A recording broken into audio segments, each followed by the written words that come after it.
Life needs more Cedar Point, more smiles, more surprises, more screams, more days in the sun and nights on the shore, more oohs and ahs and yums, more moments with your family and friends, more memories you get to share again and again. Life needs more Cedar Point, more than ever. And this year, there's more reason to celebrate than ever at Cedar Point's 150th anniversary through August 15th. Get tickets at cedarpoint.com. Bundling home and car insurance with Geico is so easy, your neighbors are probably already doing it. But who? Look for the signs. Do they have a home and or car? Are they saving lots of money? Do they seem unusually happy? Do they have a child named Geico? Geico! Dinner time! Have they recently purchased a drone? That's unrelated to the Geico thing. I just really like to try one. But if you notice these other things, you may want to ask them how easy it was to bundle with Geico. Bundling is easy with Geico. Just ask your neighbors.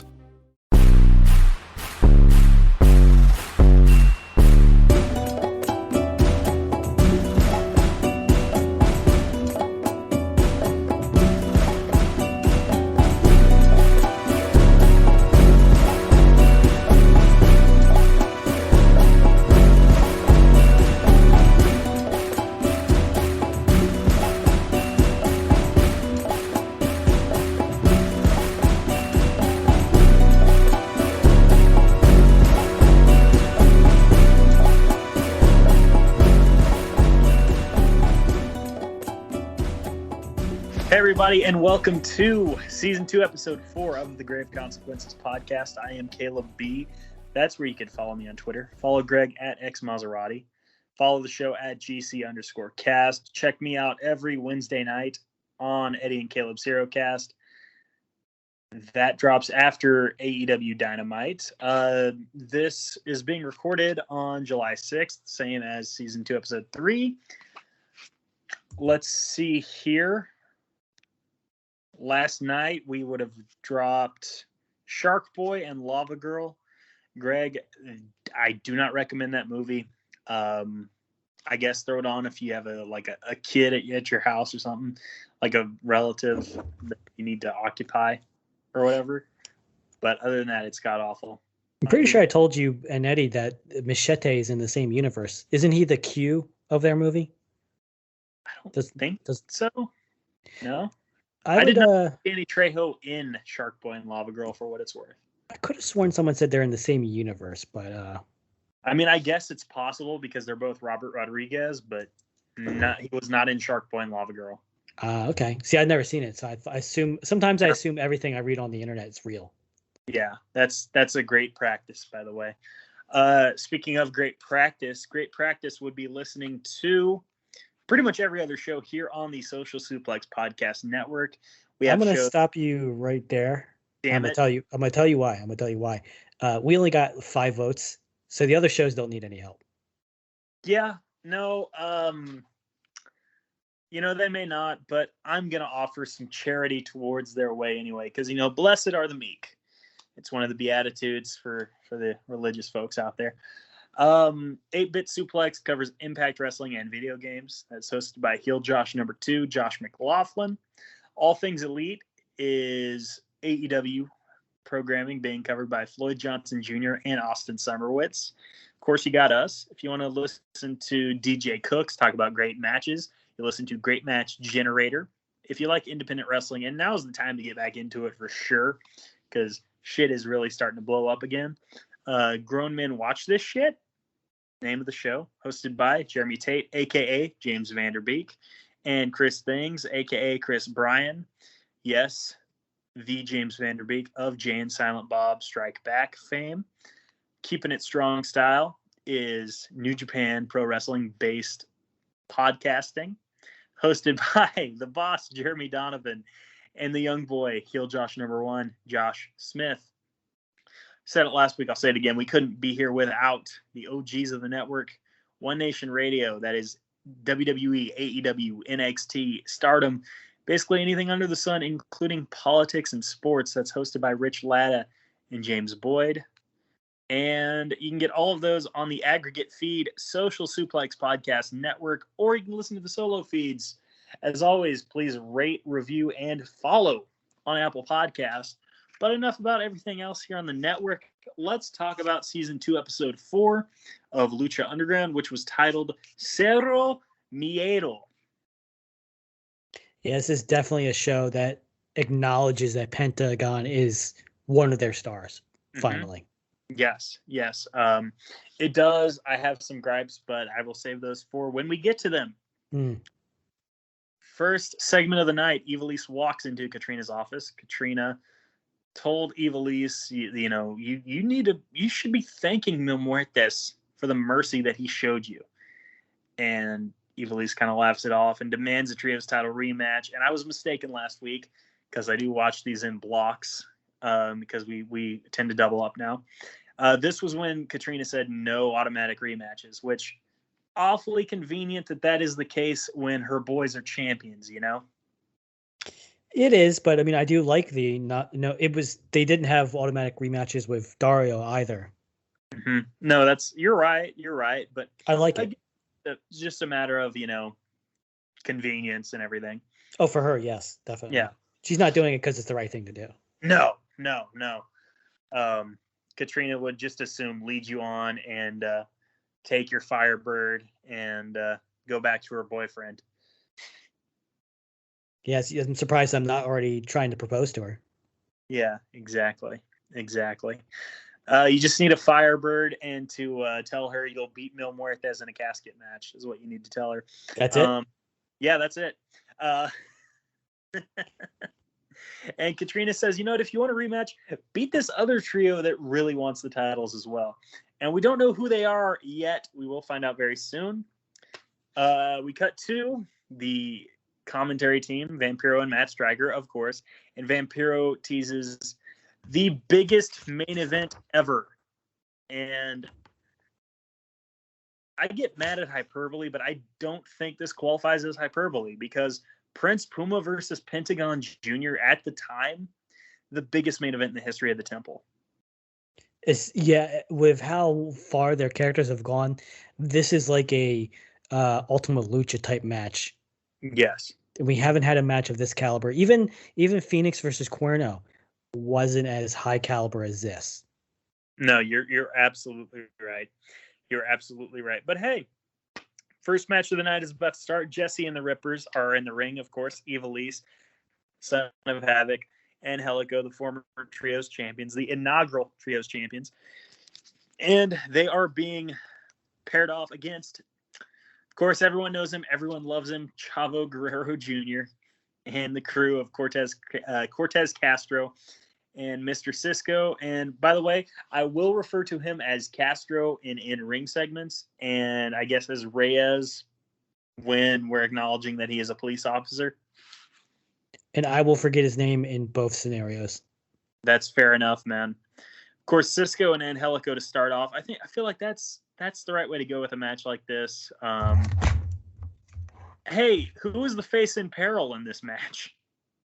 The face in peril. I mean, I don't think there was one because this match. Wrong. Oh, here we go. Ivelisse. Of course it's Ivelisse, dude. I might have tuned out because this match pretty much showcased how much they've improved because they're going against the crew who they've had trouble with before and they feuded with. But not only did they upgraded because Bale's gone and they replaced him with, as painful as this for me to say, Chavo's, an improvement. He's higher up on the card. So they're not only going up against a team that they've fought against before, but they're going up against a better version of it. And I mean, they were in sync with each other. There was no infighting.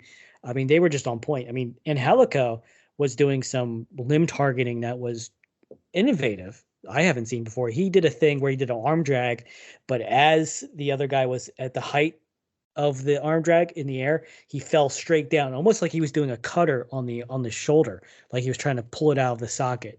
Just some limb targeting I've never seen before, but it was very crisp and very fun to watch. And then big boy Matt Cross came out there, and he's doing some Irish whip stuff, and he finishes with a very simple just trip with his leg that can look kind of corny and not very impressive, but the way he did it showcased how in control he was of the match when he was in there. No, you're absolutely right. And I love the finish because as much as people may hate Low Ki, The Warriors Way foot stomp is amazing. Yeah, personally, I'm not a fan of any foot stomp move, even when Finn Balor does it. But in real life, if someone stomped you, and this is really just an aesthetic thing. Like it's not. Oh, I think it won't work. If someone stomps on you, that's as big as Angelico, who's like what 6'2", 6'3", coming off the ropes, basically doing a pencil like he's diving into a pool. That's gonna hurt wherever he hits. It's like a knife. Yeah, absolutely. And after this match, as the Rudos are arguing with each other, who runs in but Tejano, and he whoops the crew whilst Chavo Guerrero runs away. I mean, he's a big dude. I'd run away too. Yeah. I mean, I get it. We get a Johnny Mundo vignette. Not much to report here. He goes on, "I'm the biggest star. I've not been treated like the star I am. I was even in the opening match at Ultima Lucha, and I still stole the show. I should be the Lucha Underground champion. This is my world. Everyone else just lives in it." This vignette didn't really need to be on the show. It didn't need to be on the show, but compared to other vignettes, I didn't have a problem. It was over before I completely forgot about it. That's how short it was. Yeah, no, you're absolutely right. You're absolutely right. After that, we see Cortez Castro in the back when Joey Ryan comes in and insults him, looking like the sleazeball that he is for real. Joey it was Ryan, never kayfabe. It was always like, "Hey, you know what? Like, I get the job done." And he doesn't add, but he should have, because of the implication. What if they inserted the music from Always Sunny for him? Oh, like, yeah, he's like, oh, and it fits into, he's like, "Hey, whoever I'm debuting against, I'm going to whoop him. I'm going to win." This would have fit for sure. And then you see the black screen where it says Joey Ryan dies. Yes, Joey Ryan dies. We will come back to that for sure. Joey Ryan comes out. He comes out to that same stock music as, and you weren't watching at the time, but in 2006 on Raw and ECW and all these other shows, Chris DeJoseph, who was the writer for Lucha Underground and for WWE at the time, was a guy who came out in oil and like nothing else, and a little pouch for his twig and berries. And his name was Big Dick Johnson. And Joey Ryan came out to that same stock music, which I'm sure was not coincidental whatsoever.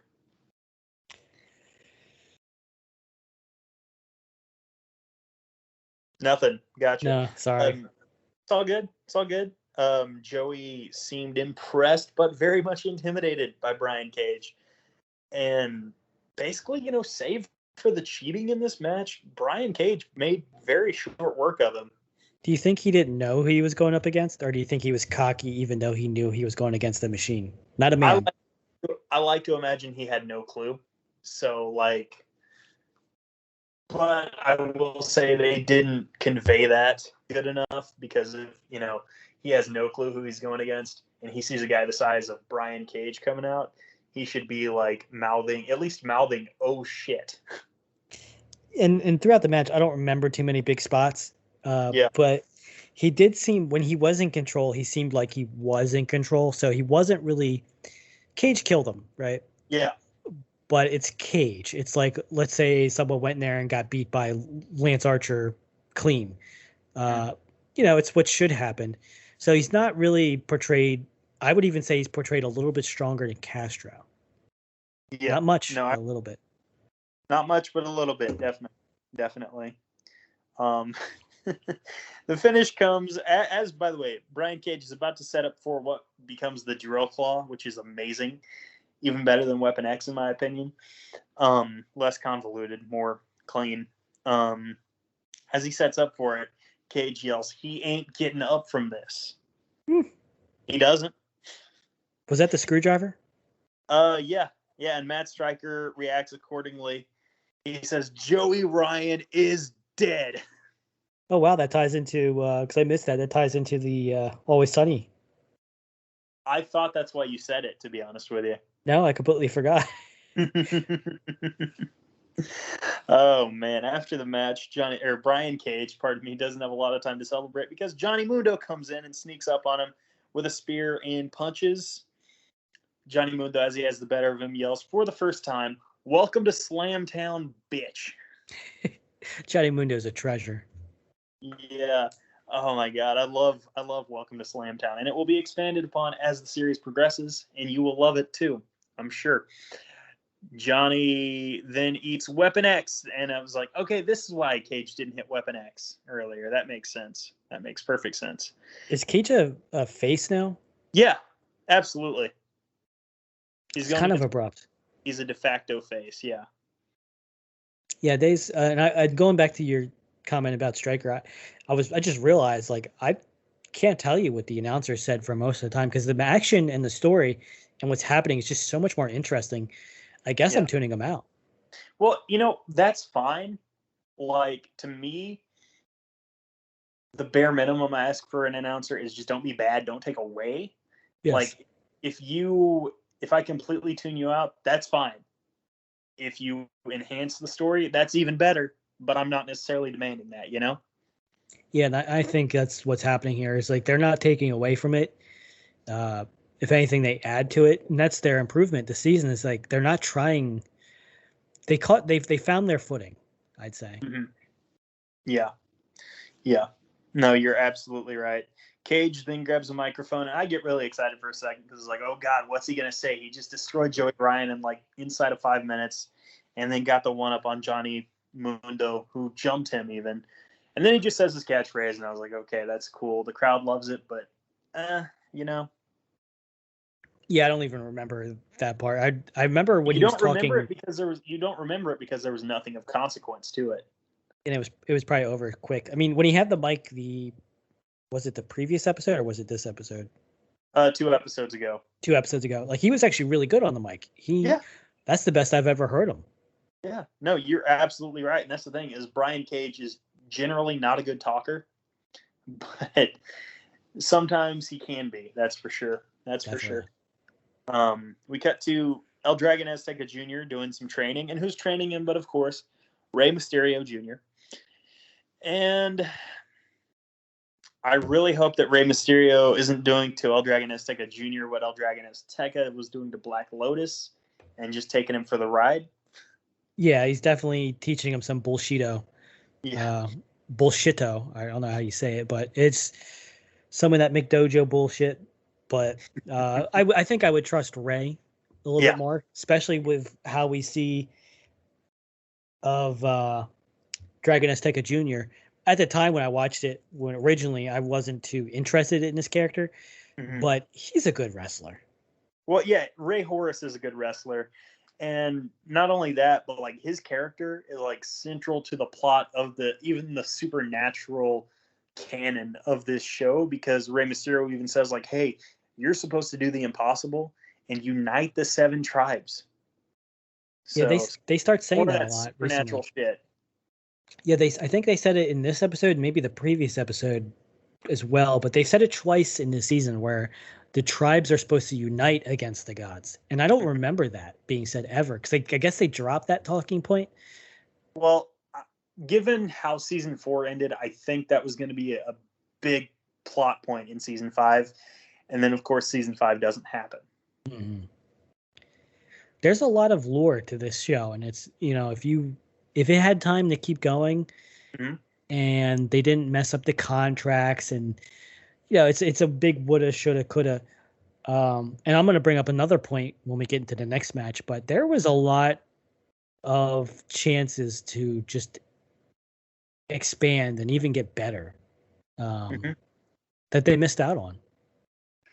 No, you were absolutely right. So we go back to the ring. Before the main event, we get an announcement from Matt Stryker that next week we will see Cage versus Johnny Mundo for the first time ever here in Lucha Underground. That's going to be... Is it the... Have you been to Express lately? People can't get enough of their clothes. They're like instant confidence boosters. The jeans come in a temp control fabric that keeps you comfortable no matter the weather. And the t-shirts, hands down, they'll feel like they're made of the softest fabric you've ever worn. And get this, the suits have stretch and look sharp. Like, what? How do they do that? Everyone's raving about the newest looks from Express. Just check out the 5-star reviews. See for yourself and shop the latest at express.com and in stores. If you've been a renter, you know it's stressful to find the perfect place. But Zillow Rentals make it easy. They have filters for pretty much everything, so you can find a rental that's big enough for entertaining your friends, but small enough they won't crash all weekend. Find your sweet spot on ZillowRentals.com. First time? In Lucha Underground, yeah. Oh wait, no. Second time. I misspoke. That's my mistake. I was gonna say, I'm pretty sure they had to have met the first. Yeah, season. no. Cage even mentioned that in the promo they had the first time in the season. Yeah. Sorry, my bad. Way to go, Vampiro. Yeah, I know. I'm a real screw up. Next up, the biggest main event ever inside the temple. Prince Puma versus Pentagon Jr. The crowd is hyped for Puma. He gets a very respectable pop. He is, like, as a babyface, he has excelled this season. Thanks in huge part to booking, but also just in tenacity and everything. Like, he has earned his cheers for sure. It was I definitely think the first spot from the first episode where he broke Mill's arm, even though I still agree with Eddie that may not have been the best choice for the show overall, but it was the best choice for Pentagon. Yeah. No, you were absolutely right. You're absolutely right. And when Melissa announces Pentagon Jr. to the ring, she still has that vinegar in her voice because remember, like, Pentagon tried to break her arm last season. So she still has that vinegar, but she also still has that fear because as you see Pentagon walking to the ring, you can also see in the background of the shot, Melissa Santos, like, borderline running in heels out of the ring. She definitely, and I don't think she gets enough credit. She definitely, she's a character. Everyone on the show is a character, even the refs, the announcers. And that doesn't happen. I don't even think it's happening in AEW where the announcer is part of the story in any way. No, I mean, I guess Don Callis kind of, but it's like he only does commentary for Kenny and the Good Brothers and the Young Bucks and stuff. So yeah, he's an on-screen character, but you don't see Justin Roberts running scared from anybody, and if they do, they don't show it on camera. Yeah. No, you're absolutely right. So this match was awesome. It really was. For my money, until the finish. The finish was kind of, damn, I don't even remember the finish. It was quick. Okay, well, I'm going to tell you the finish because, and again, just the athletics here were, of course, amazing because they always are, especially when you got guys like Puma and Pentagon in there. But, you know, we have spent the past year talking about how Lucha Underground doesn't do these bullshit finishes to 50-50 book. And, you know, they have clear winners and clear losers, and everyone still looks strong. Well, this was the first instance in a main event where they're like, oh God, we can't, how do we get out of this? Like they're, you know, trying to figure out a way to kind of screw themselves and the fans over in the process. And what they did was Pentagon had Puma in a bridge, and Pentagon in the process had Puma pinned, but his shoulders, Pentagon's shoulders were also to the mat. Mm-hmm. So the referee started a 3 count. And at the very end, like right about 2.5, Puma lifts his shoulder and Puma basically steals the win. Yeah, he showed he came. They were trying to tell the story that there's a very split difference between the skill of Pentagon and Puma, and they go on to do the story for a while, where Puma is always going to be just a little bit better than Pentagon. Mm-hmm. It's gonna be. Yeah, right. I was gonna say it becomes a storyline of Pentagon just needing to jump that hurdle of beating Puma. Can he ever just be that little bit better? And you know, it's a great match and all, but Pentagon is one of those wrestlers where he finds himself in the spot where he gets in matches where he can't win clean over the other guy, and the other guy can't do it either. And it becomes this type of matches where, well, we can't have this guy look weak or this guy. And they do struggle. You're right. They do struggle with Pentagon when he's involved. And they do struggle for a while. Whereas they probably would have been better off just letting him be a little bit weak and catching back up. And they just can't, He's one of those, like they had the trouble of Naito in New Japan, where it was just, he was always so close. And by the time they finally pulled the trigger on it, a lot of fans were a little over him. Yeah. And one of the other issues I had of this match was actually Vamp. Yeah. There's one point where Pentagon's playing to the crowd outside, and Vampiro goes on a tirade. Don't do that. Leave them. Forget about them. They don't matter. And then 2 seconds later, he goes, the crowd's really into this. And, Pentagon's they don't really play to the crowd a lot, but they do. Like, it doesn't take forever. They're not killing a lot of time playing to the crowd. They're just trying to hype them up. And I was thinking, that they learned this from AAA, and it works in AAA. And Vampiro's doing this thing that Disco does, where it's like, oh, well, this doesn't work. You have to do it like WCW. And it's like, look, WCW failed for a reason, right? Yeah. Just because it made a lot of money when it was on there doesn't mean they did everything right. And they kind of look at one thing that's successful and go, that's the only way to do it. Yeah. And I think Vamp took a lot away from with these tirades, because they come up too much of him complaining about them playing to the crowd, because Pentagon did it for like a second, bro. Like a second, he plays to the crowd after doing something outside, and Vampiro loses his shit. And it's like it's almost like he's burying him. Which is especially weird because, he's supposed to be the maestro and everything. Well, I mean, and I started thinking about it. I was like, in Attitude Wrestling, Attitude Era, or Raw, they played to the crowd all the time. The anti-heroes. Yes. You remember when they would get him in the turnbuckle and they'd climb and they'd do the 10 punches? Yeah. It's the dumbest fucking move.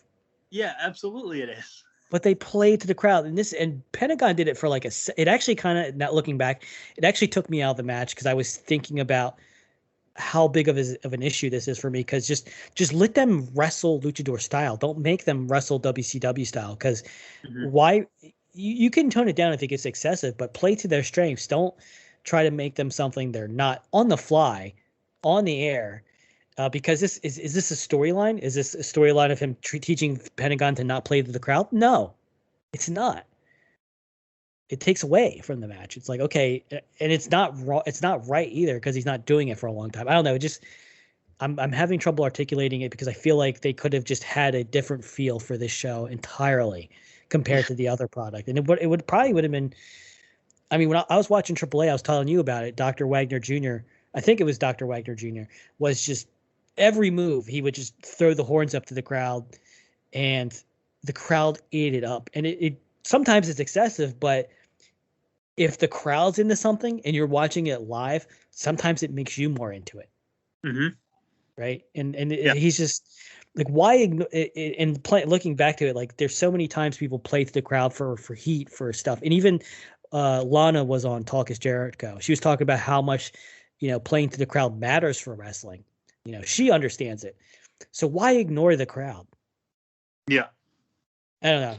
Maybe I should stop talking about this, because I'm going to beat myself. But yes, maybe in kayfabe, it's like Vampiro the Maestro was upset at his student, his Padawan, for wasting time playing to the crowd. I don't know. I could see that. It's just they don't make that apparent, and it's just stupid. Yeah. If you had to guess how many scenes, in ring, how many times Pentagon and Vampiro have been on screen together this season, what would you guess, pal? Together, like as an act, or even him being the maestro, or just in general, like him announcing a Pentagon match? Not necessarily him announcing a Pentagon match, but them being in the same frame. Twice. Zero times have they been in the same frame of this season. Oh, I was thinking the entire season. Do you remember how that was like a build for 60% of the first season? Who's the maestro? And then now we know Vampiro is the maestro, and they'll allude to it all the time, and they'll talk about it. But it's just we have not seen one inkling of that so far this season. And now, granted, we're only 4 episodes in, and we've got 22 more to go. But still, they could have had a different announcer, and they could have had Vampiro walk him to the crowd with this ripoff of Ghost outfit as much as he wanted, and that would have added to it. They could have been very theatrical with it, but they really are kind of like in a situation where it's shit or get off the pot, and they just sit in the bathroom till their feet fall numb. Yeah, just go numb. Not an enjoyable time for what it's worth. But yeah, we have that shitty finish, which the crowd boos because it's lame as shit. And Pentagon is angry at himself, at the ref, at Puma, at everyone. And Pentagon punks out the ref. Oh, big tough guy. Tries to punk out Puma. Does not work out one bit. Puma even has the chance to break his arm. Puma says something to him and then just chooses not to break his arm. So it's like one of those, let me give you an analogy here.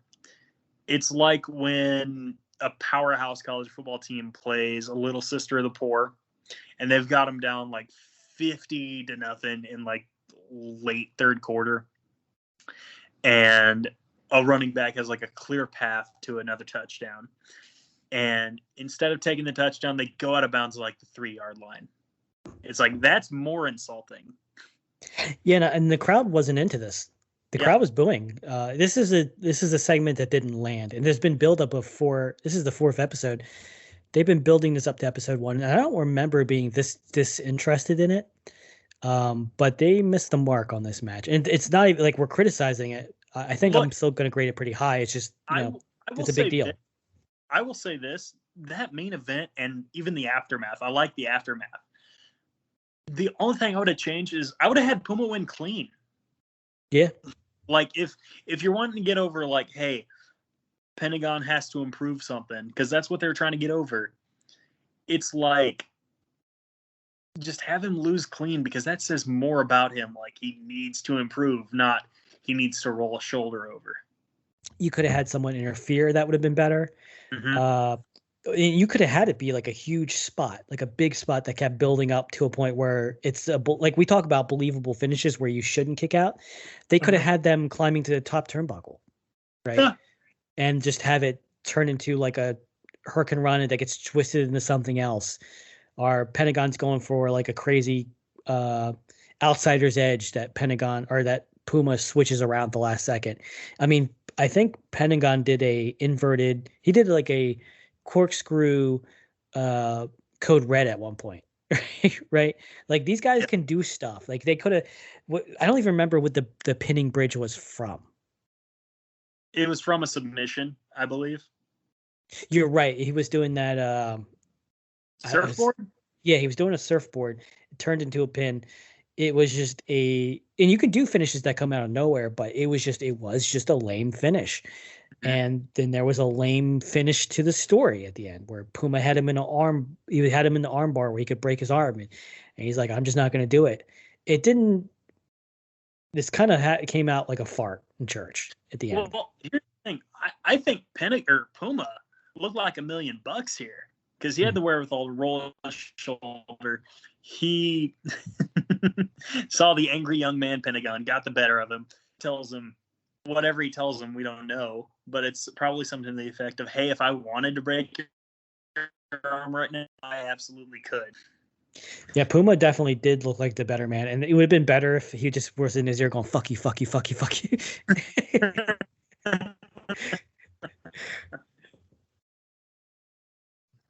But hey, enough from the temple. The last segment of the night, we see Sexy Star running through a hallway. Presumably, she's got to be in a temple because she runs into someone. And of all people, you saw Willie Mack.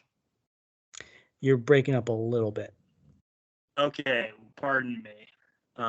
Sexy Star runs through a hallway. She's in a daze of some sort, and she gets stopped by Willie Mack, of all people. And he's very confused. I thought they were out. I thought she was running in the streets, like she just escaped the house. Yeah. Did Marty say that he was taking her back to the temple in their segment? Because yeah. Okay. Marty said like, hey, you're gonna go back to the temple. You're not going alone because I'm coming, and so is my sister. Yeah, and this was shot very much like a B movie where she's like pointing. She's like, not him, not Marty, her. And then as the Mac turns around, he looks shocked. Yeah. And we have that like final scene of a horror movie where you think the bad guy's gone, but they show up at the last second. So it was it's not bad. It's kind of corny, but that kind of Mac does well with corny kind of stories, I think. Yeah. Of all the people on the roster, he's the guy to go to for a corny storyline. I don't know if you've heard him in TNA, but he is not good on the mic. Yeah, no, he's not that good on the mic. I mean, he's a great wrestler, but he's not good on the mic. No, he's a great wrestler. He's one of my favorites. He's actually better when it's stupid plot. Mm-hmm. Yeah, you're absolutely right. Like this, for example. You know, we forgot to rate the last show. We did? Oh man, I guess I have to wait a week. Not a big deal. Last week's episode gets a B. I have to look at my notes because I've already forgotten. Yeah, a B's fine. Maybe a B plus. Yeah. I mean, you had two really good matches, and you had the Cobra Moon debut. It was good. Yeah, it was fine. Now, let's grade this week's episode. I will give this a B plus. I would have given it an A, but the finish to the main event drags it down a little bit because you were non-committal. You were too cowardly to beat someone, to really beat someone. Yeah, and I forget what Rich always says, but like if you're gonna go for it, don't be a coward. Like just do it. And they should have had one of them go over clean, because it wouldn't have hurt the other one because they are such big acts. It's like Roman Reigns and Seth Rollins. If Seth loses, it's not the end of the world for him, right? Yeah, exactly. He can come back. You can build, and Lucha Underground is good at building people up. You gotta, if you're gonna book it, be prepared to tell the story afterwards and carry on. Like you can. I mean, how many times did Kenny Omega lose to Okada? Quite a few. Once, I thought. they had like a few series of matches. I mean, how many times? Like 4 matches, and they tied in one of them, and Kenny won 2. I'd have to look back, but I mean, even if Kenny won the majority of it, even if Kenny won and they had one draw, Okada was fine afterwards. Yeah. No, you're absolutely right. You're absolutely right. Yeah, basically what you're saying is like losing isn't the end of the world. And believe it or not, folks, sometimes just because you lose doesn't mean that you're suffering grave consequences.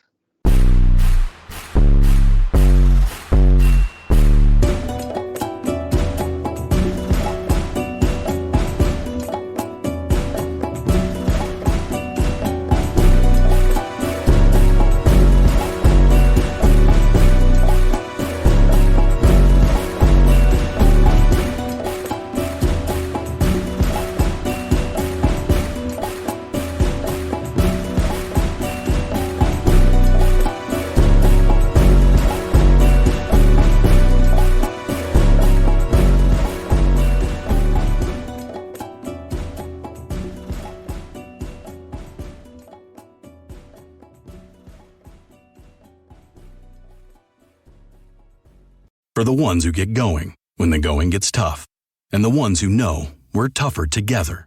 For the Pathfinders breaking new ground, Grainger offers supplies and solutions for every industry, as well as fast access to experts and 24/7 customer support. Because we know you have people depending on you, so you can always depend on us. Call, click Grainger.com, or just stop by. Grainger, for the ones who get it done. If you've been a renter, you know it's stressful to find the perfect place. But Zillow Rentals make it easy. They have filters for pretty much everything, so you can find a rental that's big enough for entertaining your friends, but small enough they won't crash all weekend. Find your sweet spot on ZillowRentals.com.